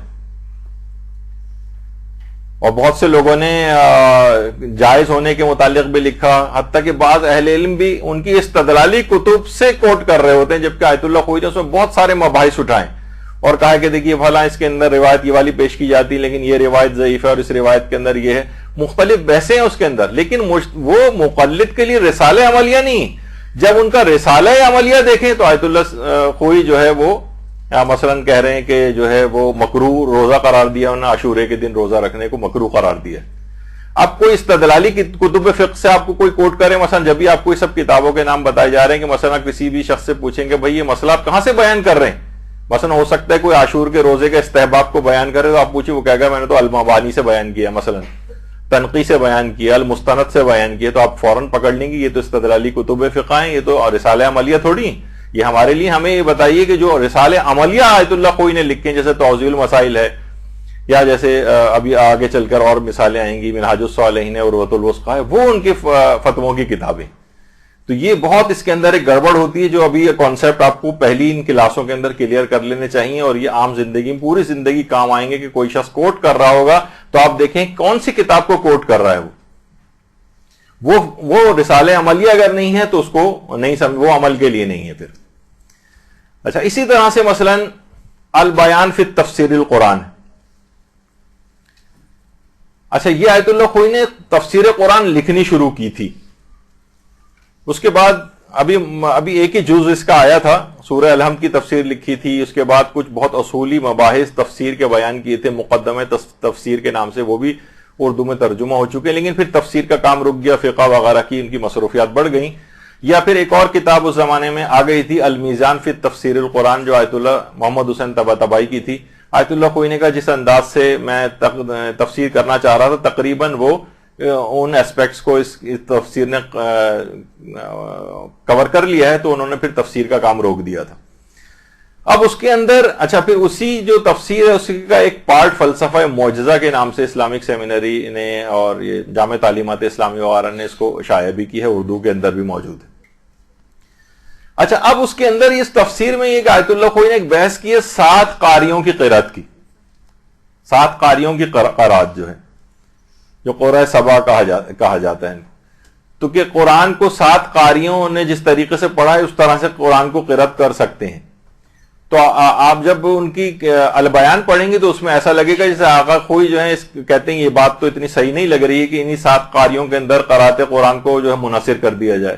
آپ نے کہا دیکھیں آیت اللہ خوئی نے خود لکھا ہے اس کے اندر, اس کا مطلب ہے ہم قرآن کو کسی بھی طریقے سے پڑھ سکتے ہیں, انہی قاریوں کے طریقے پر پڑھنا ضروری نہیں ہے. یہ جو 7 قاریوں کے جو عام طور پر نام لکھے ہوتے ہیں, پھر ان قاریوں کے ناموں میں بھی اختلاف ہے علماء کا, ان 7 قاریوں سے کون مراد ہے. پھر 14 قاریوں کی قرات وغیرہ کا بھی مسئلہ ہے, وہ ایک الگ ہے. تو اب جب آپ آیت اللہ خوئی کو دیکھیں تو معلوم یہ چلے گا کہ نہیں, رسالہ عملیہ میں دیکھتے ہیں تو آیت اللہ خوئی اس بات کے قائل ہیں کہ نہیں یہ تو 7 قاریوں کے قرات کے مطابق ہی آپ کو ان میں سے کسی کی قرات کو لے کے آپ کو نماز کی بھی قرات کرنی, تو اپنی طرف سے کوئی اور نئی قرات کو لے کر نہیں آ سکتے اس کے اندر. تو ان کی تفسیر کی کتاب میں الگ طرح سے بات لکھی ہوئی ہے, اس کے اندر ایک بحث ہے, اور لیکن وہ رسالہ عملیہ والی بات نہیں, وہ عمل کے لیے تو آپ کو انہی چیزوں کے اوپر عمل کرنا پڑے گا. تو اس طرح سے دیکھیے جیسے ابھی عاشورہ کے روزے کی میں نے کتنی ویسی مثال اس کے اندر بیان کی ہے, تو اگرچہ وہ مکروہ ہے لیکن ایسا لگے گا جیسے آقا کوئی اس کو مستحب قرار دے رہے ہیں, تو جب بھی استدلالی کتبوں کی طرف نہیں جاتے. اچھا اب رسالہ عملیہ میں کون کون سی کتابیں شامل ہیں؟ اب ہم کہہ رہے ہیں نا مجتہد کا فتویٰ حاصل کریں تو رسالہ عملیہ سے حاصل کریں, جو 4 نمبر پہ ہم نے لکھوایا آپ کو. تو رسالہ عملیہ سے مراد کون سی کتابیں ہوتی ہیں؟ اچھا اب اس کے اندر بھی دیکھیے کچھ کتابیں ایسی ہیں کہ جو مجتہد خود لکھتا ہے, اپنے مقلدین کے عمل کے لیے لکھتا ہے, اور کچھ کتابیں ایسی ہیں کہ جو مطابق فتویٰ ہوتی ہیں, وہ مجتہد نے خود نہیں لکھی.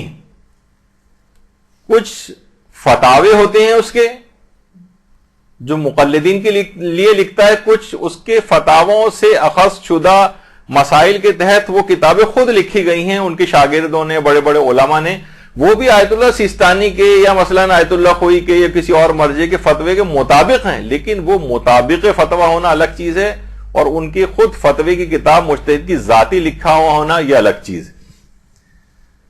اچھا جو مطابق فتویٰ ہوتی ہیں اس میں بھی کچھ کی مجتہد کی طرف سے تائید ہوتی.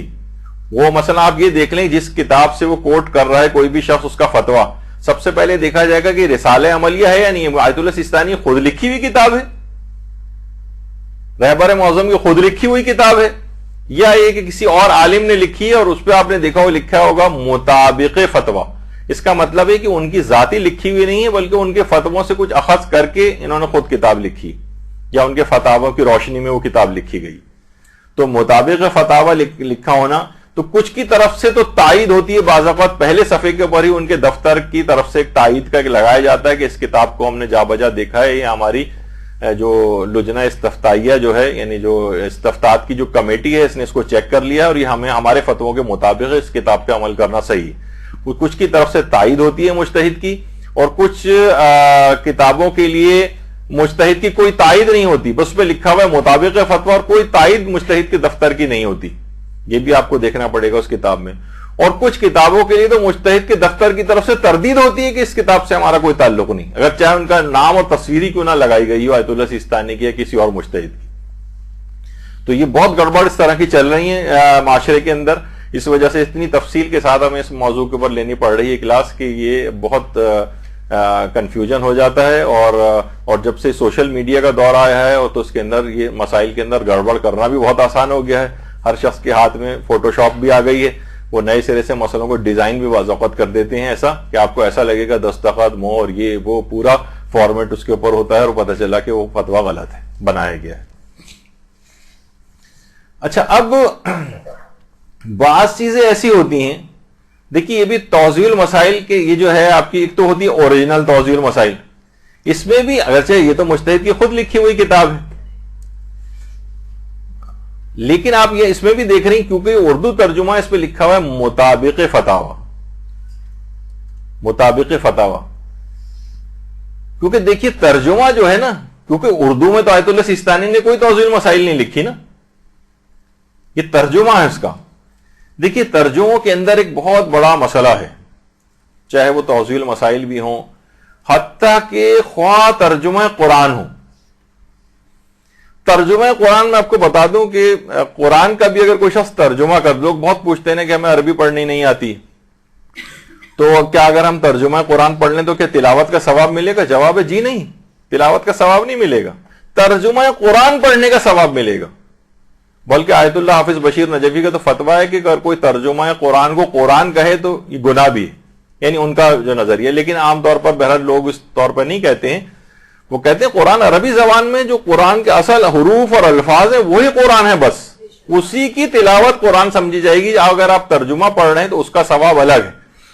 دیکھیے ہر چیز کا ثواب الگ ہے، یعنی تلاوت قرآن کا جو عربی میں ہے اس کا وہ اصل تلاوت ہے، ترجمہ اگر پڑھنے تو ترجمہ قرآن پڑھنے کا ثواب ملے گا، اس کو سمجھ کے پڑھنے کا ثواب الگ ہے، اس پر عمل کرنے کا ثواب الگ ہے، آنکھوں سے دیکھ کر پڑھ رہے ہیں اس کا ثواب الگ ہے، اور زبانی اگر پڑھ رہے ہیں اس کا ثواب الگ ہے، دل میں تلاوت کر رہے ہیں اس کا ثواب الگ ہے، ان سب کے ثواب الگ الگ ہے۔ تو یہ اس کے اندر ہے کہ اصلاً دیکھا جائے تو جتنے بھی تراجم ہیں یہ اصل قرآن نہیں، یہ آپ ترجمہ قرآن پڑھ رہی ہیں۔ اسی طریقے سے جو فتاوی کی کتابیں بھی ہیں وہ اگر ان کے تراجم ہیں تو ان کو اصل کتاب قرار نہیں دیا جائے گا، بلکہ کہا جائے گا یہ ترجمہ ہے ان کی کتاب کا۔ اور اصلاً تو دیکھا جائے تو علماء یہی کہتے ہیں کہ اصلاً قرآن کا ترجمہ کرنا پاسبل بھی نہیں، لیکن بہرحال کسی نہ کسی حد تک تو ہمیں قرآن کو سمجھنا ہے، اس وجہ سے علماء نے تراجم کی ہیں اس کے۔ جب یہ آپ دیکھتی ہیں کہ ایک ہی ترجمہ کتنے الگ الگ انداز سے ہوئے ہیں، اگر یہ وہی قرآن ہے تو اتنے الگ الگ ترجمے کیوں ہیں اس کے؟ اس وجہ سے کہ اس کو بعین ہی اس عربی زبان کو مقصود پروردگار جو اس حرف کے اندر ہے، اس آیت کے اندر ہے، وہ شخص اپنی زبان میں اس کو ریفلیکٹ کر سکا ہے نہیں کر سکا، خود ایک بہت بڑا مسئلہ ہے، جب تراجم کے اندر بڑی گڑبڑیں۔ تو بہرحال یہ اس کے اندر ایک مسئلہ ہے، تو توضیح المسائل کے اندر بھی یہی والا مسئلہ ہے۔ توضیح المسائل کے جو نئے ایڈیشنز ہیں اس کے اندر تو اغلاط بہت زیادہ دور ہوئی ہیں، لیکن جو پرانی توضیح المسائل اکثر بہت پرانے ایڈیشن بھی لوگ اصل میں باقی چیزیں تو ان کو روزانہ اپڈیٹ چاہیے ہوتی ہیں، رسالے سارے ہر مہینے کے نئے چاہیے، اخبارات روز کا روز بالکل تازہ چاہیے، لیکن وہ بوسیدہ پھٹی ہوئی توضیح المسائل آیت اللہ محسن الحکیم کے دور کی وہی ابھی تک چلی آ رہی ہے۔ قرآن کے متعلق یہ قرآن تو خیر ہمارے یہاں بالکل نیا رہتا ہے، وہ جو کہ مشہور بھی ہے نا کہ دادی اماں ایک دفعہ چھپا کے رکھ رہی تھیں کچھ پیسے وغیرہ قرآن کے اندر، تو کسی نے دیکھ لی کرے اس کے اندر آپ پیسے چھپا رہی ہیں، کہا کہ ہاں بیٹا مجھے پتہ ہے اس کو تم کبھی کھول کے نہیں دیکھو گے، اس وجہ سے میں قرآن کے اندر پیسے چھپاتی ہوں۔ تو وہ عموماً ہمارے یہاں قرآن وغیرہ بالکل نیا رکھا ہوتا ہے کیونکہ اسے وہ پڑھتا ہی نہیں ہے۔ تو توضیح المسائل بھی دادا حضور کے زمانے کی گھروں کے اندر رکھی ہوئی ہیں، تو نئے نئے ایڈیشنز جو ہیں وہ آپ اس میں لیا کریں، اس میں نئے مسائل کا اضافہ بھی ہوتا ہے، کچھ کریکشنز بھی ہوتی ہیں۔ اچھا، اسی طرح سے مثلا توضیح المسائل جامع ہے، اس کے اندر کچھ نئے مسائل کا بھی اضافہ ہوا ہے۔ یہ آیت اللہ سیستانی کی جو فارسی سائٹ ہے اس کے اوپر توضیح المسائل جامع کے نام سے بھی موجود ہے۔ اچھا، البتہ جو آیت اللہ سیستانی کی جو آفیشل سائٹ ہے، اس آفیشل سائٹ پہ جو اردو توضیح المسائل اس سائٹ پہ پڑی ہوئی، اس میں بعض جگہوں پر کافی غلطیاں ہیں۔ اگرچہ آپ کہیں گے بھائی آیت اللہ سیستانی کی سائٹ کے اوپر ہی ہے، اور بہت ساری ایسی چیزیں کہ جو نا اپڈیٹ بھی نہیں ہوئی، سالہ سال سے اس کے اوپر پڑی ہوئی ہیں، اب وہی ان کے انتظامی دفتر کے معاملات ہیں کہ اب تک انہوں نے کیوں اس کو نہیں کیا. بہت سے فتاوے ان کی کتابوں کے اندر تبدیل ہو گئے ہیں، منہاج کے نئے ایڈیشنز آ گئے ہیں جو ان کی کتابوں کے ہیں، اس کے اندر کچھ مسائل نکال دیے ہیں، کچھ مسائل تبدیل ہو گئے ہیں. ان کے رسالہ عملیہ کے اندر بھی، توضیح المسائل وغیرہ کے اندر بھی. تو بعض اوقات ہم تو صرف اس کے اندر جا کر پڑھ رہے ہیں. ایک مسئلے کو بیان کرنے میں ہم سے بھی ایک دفعہ غلطی ہوئی تھی، یہاں پر خمس کی کلاسیں ہوئی تھیں خمس کے مسائل کی، تو اس میں یہ ان کی آفیشیل سائٹ کا ہی 1790 مسئلہ جو توضیح المسائل کا ہے، اس کو دیکھ کر ہی میں نے یہ مسئلہ بیان کر دیا تھا کہ مثلا اگر کوئی عورت بوڑھی ہو جاتی ہے اور اس کے زیورات جو اس نے استعمال کرنے کے بعد اب وہ دوبارہ ان زیورات کو استعمال نہیں کری، ظاہر 60 سال 70 سال 80 سال کی ہو گئی ہے، تو اس میں یہ لکھا، اس طرح سے مسئلہ لکھا ہو کہ احتیاط واجب ہے کہ اس کا خمس دے، اور یہی صورت زیورات کی ہے کہ جبکہ عورت کا انہیں بطور زینت استعمال کرنے کا زمانہ گزر جائے. مجھ سے غلطی ہوئی کہ میں نے ڈائریکٹ اس سائٹ کو پڑھ کر اور جواب دے دیا، میں اس کی کریکشن کر رہا ہوں، جبکہ آیت اللہ سیستانی کا یہ مسئلہ نہیں ہے. جو زیورات عورت اپنی جوانی کے زمانے میں استعمال کر لے اور بعد میں اس کا استعمال کرنا بند کر دے، تب بھی ان کے اوپر خمس نہیں دینا ہے.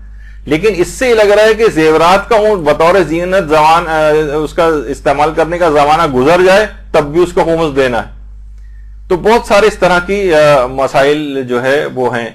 آسان مسائل کے نام سے ان کی ایک کتاب ہے، اس کے اندر مثلا ایک جگہ پر اردو ترجمے کے اندر یہ لکھا ہوا ہے کہ عورت کے لیے پاؤں کا چھپانا واجب نہیں ہے، جبکہ آیت اللہ سیستانی کے نزدیک عورت کے لیے پاؤں کا چھپانا نامحرم سے واجب ہے. نامحرم کے سامنے عورت کے لیے پاؤں کا چھپانا جو ہے واجب ہے، لیکن اس کے اندر نہیں لکھا. تو اس طرح کی بہت ساری چیزیں ہیں. تو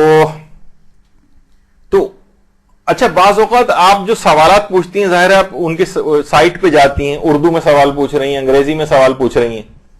تو اتنا میں اور بتا دوں کہ خود آیت اللہ سیستانی کا آفس وہ عام طور پر اردو اور انگریزی جو سائٹ ہے ان کی، اس کو اون نہیں کرتا.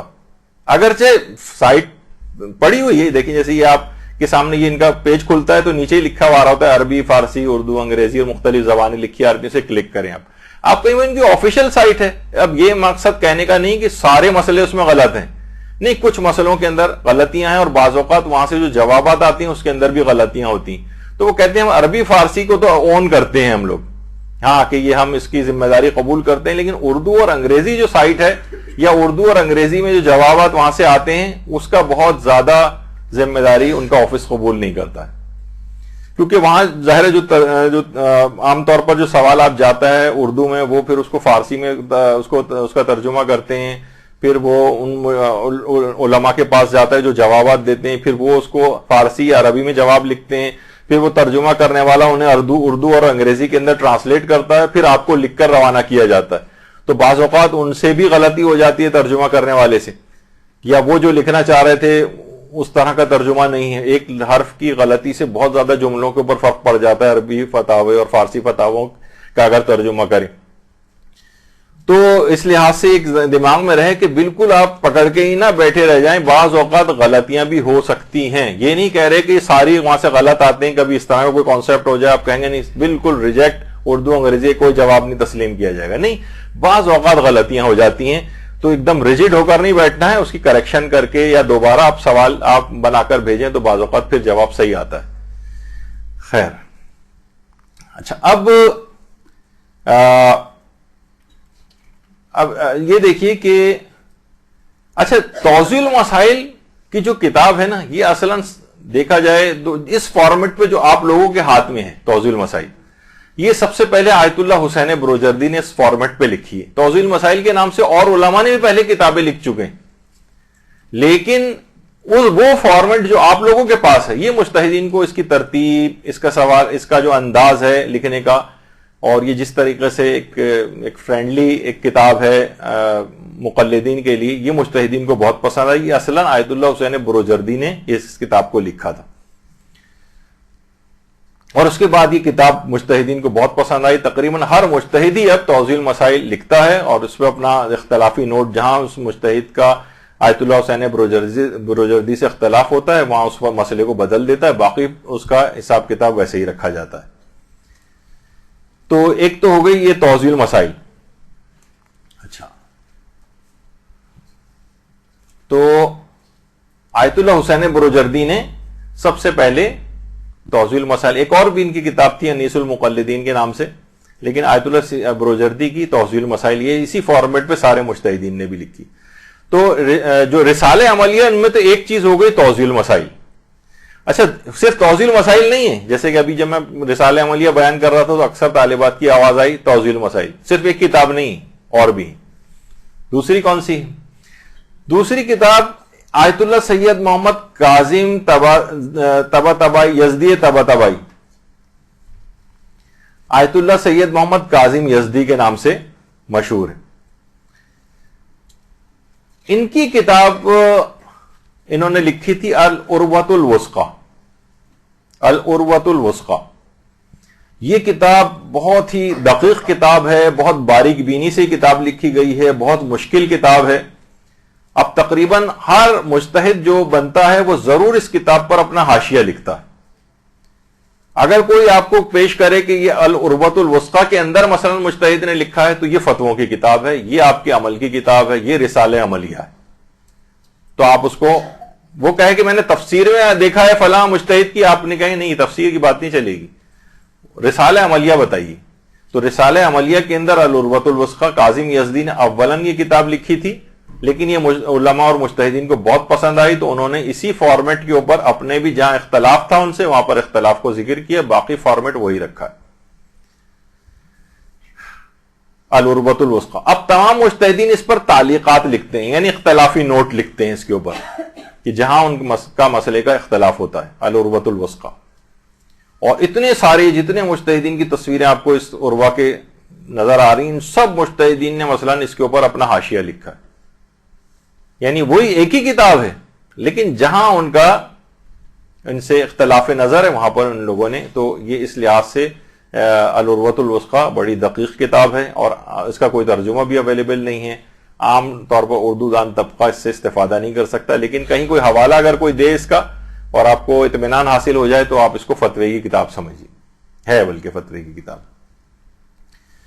اچھا, یہ تو کاظم یزدی تھے, یہ بہت بڑے علماء میں تھے, آیت اللہ خوئی کے بھی اساتذہ میں سے تھے, اور حتیٰ کہ آیت اللہ محسن الحکیم کے بھی اساتذہ میں سے تھے آیت اللہ کاظم یزدی,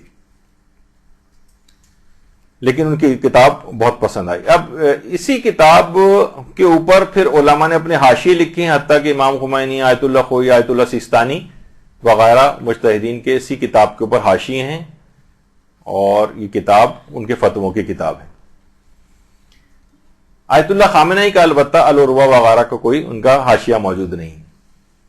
اچھا, اب آیت اللہ محسن الحکیم جو ہیں, یہ جو دائیں ہاتھ پر نظر آ رہے ہیں, آیت اللہ محسن الحکیم کو ایک کتاب بہت پسند آئی اور انہوں نے کتاب لکھی, اس کا نام تھا منہاج الصالحین.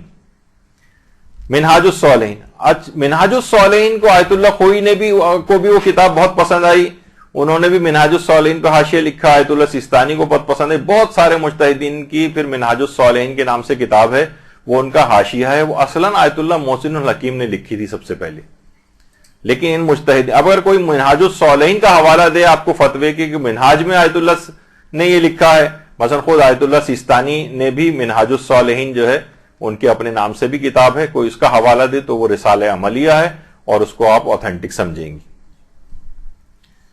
اچھا, اور اسی طریقے سے آقا خوئی کی بھی منہاج الصالحین ہے, اور آقا خوئی کو کتاب اتنی پسند تھی کہ جب یہ ان کا آپریشن ہو رہا تھا اور ہاسپٹل میں ایڈمٹ تھے تب بھی ہر وقت ان کے سرہانے منہاج الصالحین رہتی تھی. تو ایک ہمارے ایک لحاظ سے یہ بھی ہے کہ اتنا بڑا مرجع اور مجتہد بھی جو ہے وہ کتاب آپریشن ہونے, ہمارے ہاں تو لوگ واجب نمازیں تک چھوڑ دیتے ہیں, تو کتاب کہاں پڑھیں گے وہاں پر ہاسپٹل جا کر ایڈمٹ ہونے کے بعد. لیکن مجتہدین کا طریقہ ہے کہ وہ بہرحال اس طرح سے زندگی گزارتے ہیں, ایک آئیڈیل. تو اتنی زیادہ ان کو یہ پسند تھی. اچھا, اب امام خمینی جو تھے انہوں نے منہاج الصالحین پہ حاشیہ نہیں لکھا, ان کو ایک اور کتاب بہت پسند آئی اور وہ کتاب تھی جس پہلے میں وہ بتا دوں، وہ تھی الوسیلۃ النجات، آیت اللہ ابو الحسن اصفہانی کی کتاب. یہ آیت اللہ ابو الحسن اصفہانی، انہوں نے کتاب لکھی تھی الوسیلۃ النجات کے نام سے. یہ آیت اللہ امام خمینی کو بہت پسند آئی یہ کتاب. انہوں نے کہا میں اس پر حاشیہ لکھوں گا، اور اس کتاب کا نام انہوں نے رکھا تحریر الوسیلہ. یہ اصلاً آیت اللہ ابو الحسن اصفہانی کی کتاب تھی، لیکن امام خمینی نے کچھ اس کے اندر تھوڑی تبدیلی کر کے کچھ اضافہ کیا، کچھ نئے ابواب کا، کچھ مسائل کو تبدیل کیا، لیکن اسی کے اوپر انہوں نے اس کا نام رکھا تحریر الوسیلہ، جو کہ الوسیلۃ النجات کتاب تھی. تاکہ میں اس وجہ سے سب بیان کر رہا ہوں تاکہ ایک دفعہ آپ کو یہ مسئلہ بھی حل ہو جائے کون سی کتابیں ہیں، کون سی، یہ سب رسالے عملیہ ہیں. اب امام خمینی کے کوئی تحریر الوسیلہ کا حوالہ دے تو آپ سمجھ جائیں کہ رسالہ عملیہ ہے جو اپنے مجتہدین، اپنے مقلدین کے انہوں نے عمل کے لیے کتاب لکھی. اور اگرچہ یہ تحریر الوسیلہ عربی میں ہے، فارسی میں بھی اس کا ترجمہ ہو چکا ہے، لیکن اس کا اردو ترجمہ بھی ہوا تھا لیکن وہ عام نہیں ہو سکا ہے. کچھ مخصوص افراد کے پاس ہے، لیکن وہ نہ جانے کیوں اس کو وہ بہرحال عام نہیں ہو سکا. تو تحریر الوسیلہ کا اردو ترجمہ بھی ہو چکا ہے، اور خود ایران ہی کے اندر اس کا ترجمہ کروایا گیا تھا، اور بہرحال وہ یہاں نہیں آیا ہے. کیا وجوہات ہوئی اس کی؟ تو اس لحاظ سے یہ کتاب الوسیلۃ النجات تھی. آقا ابو الحسن اصفہانی کے 1945 میں آقا ابو الحسن اصفہانی کا انتقال ہوا تھا، لیکن امام خمینی نے اس طرح سے کتاب لکھی.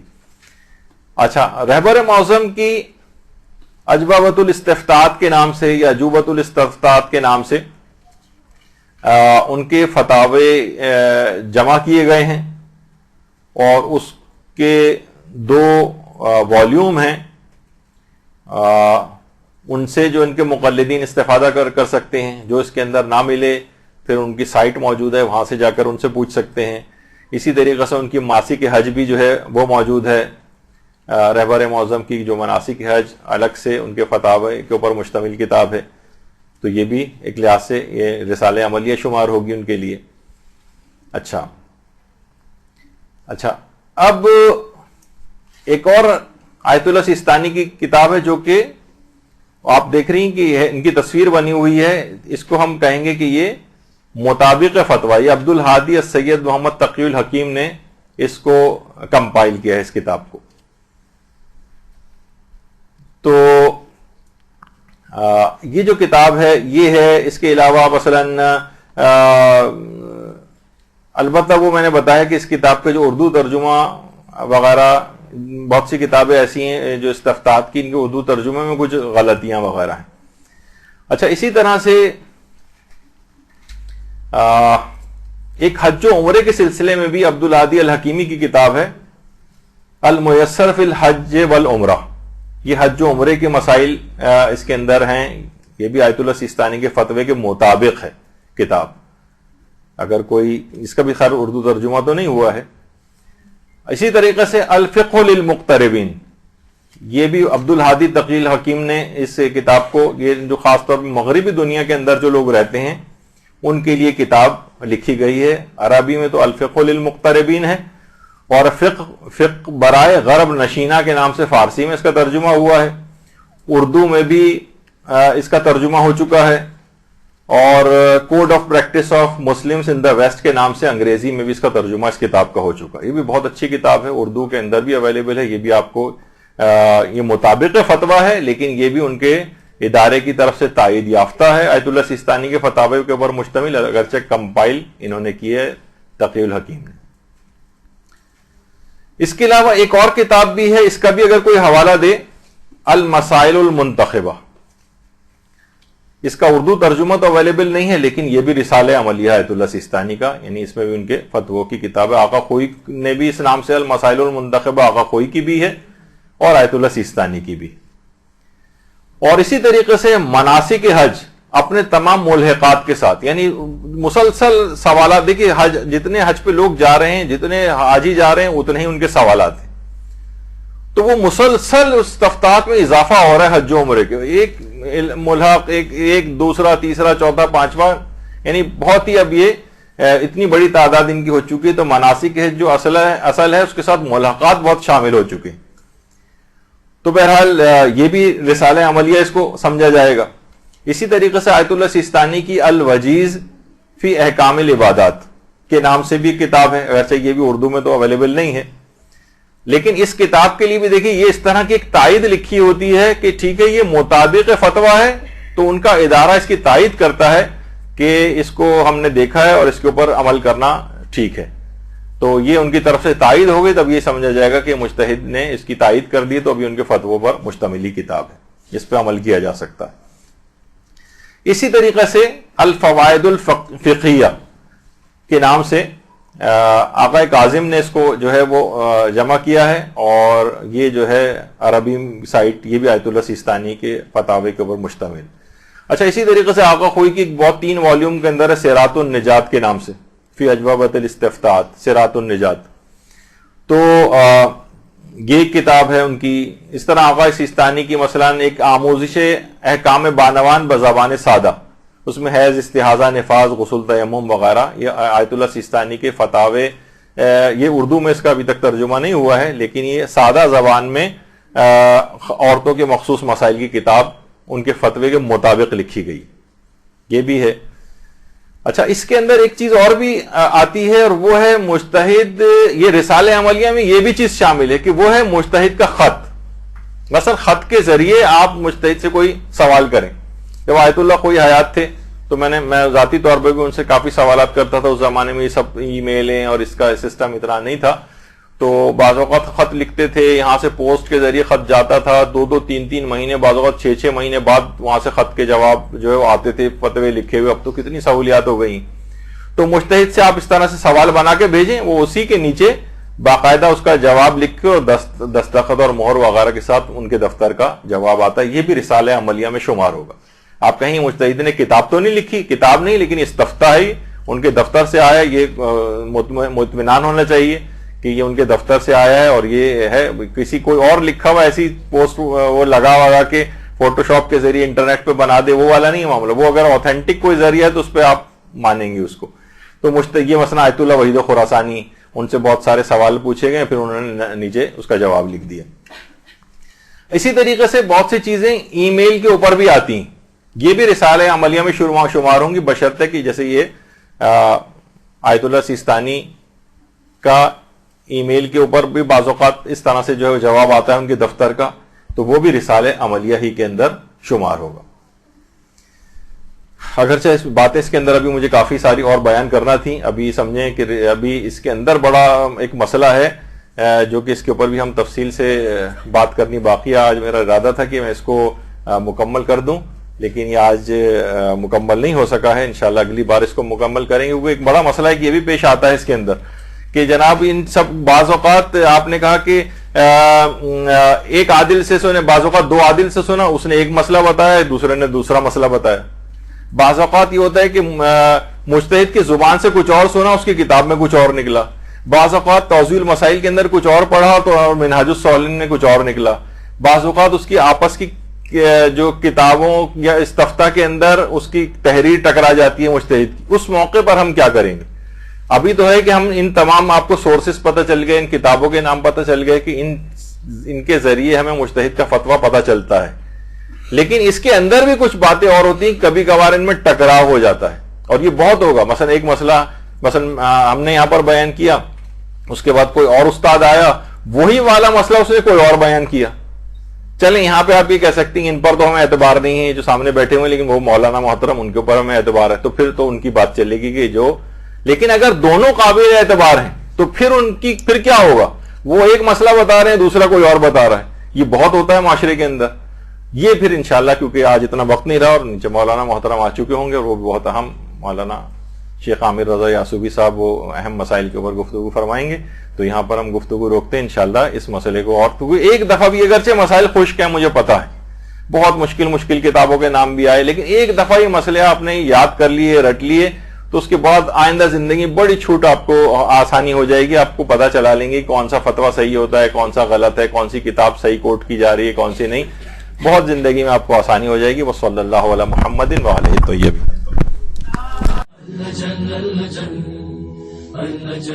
جل یا مولا جل اللجل اللجل اللجل اللجل اللجل يا صاحب السماء اللجل